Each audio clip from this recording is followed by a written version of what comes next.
हेतू आहे की जरी भाजपने जागा मागितली आणि भाजपची निवडणूक झाली, भाजपचा उमेदवार म्हणून निवडणूक झाली, तरी खासदार प्रतापराव जाधवच राहणार आहे.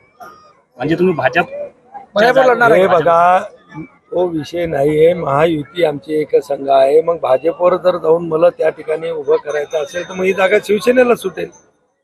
म्हणून मी धनुष्यबाणावरच मी सगळ्या निवडणुका या अगोदर लढलेल्या आहे. महायुतीमध्ये हा काही जास्त फरक अजिबात नाही. तुम्ही रोज पाहत असाल, रोजचे त्यांचे स्टेटमेंट पाहत असाल. ही महायुती ही काही इंडी आघाडी नाही. रोज सकाळी एक जण वेगळं बोलतं, दुपारी वेगळं बोलतो, संध्याकाळी तुटते, पुन्हा रात्री जुटते. अशातली ही इंडिया आघाडीनी ही महायुती आहे आणि हा फेविकालचा जोड आहे. आणि म्हणून महायुतीमध्ये काहीही फरक पडणार नाही. दावा करायचा नाही. आता गेली 6 टर्म आम्ही शिवसेना या ठिकाणी लढतो आहे आणि आम्ही 7 लोकसभेच्या निवडणुका लढल्या. 6 वेळा आम्ही जिंकलेलो आहोत.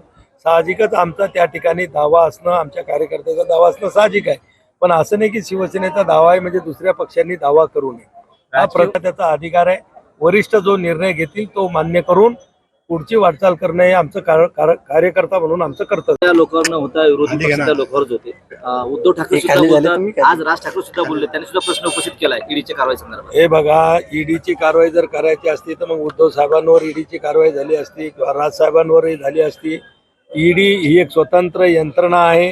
त्यांना ज्या ज्या ठिकाणी काही कोणाच्या तक्रारी येतात त्या अनुषंगानं त्यांचा सर्वे होतो.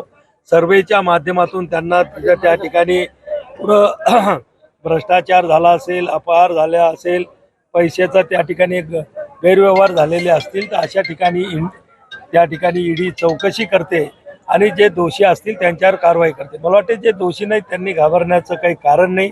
निर्दोष लोकांवर ईडी कारवाई करू शकत नाही आणि ती होणार सुद्धा नाही.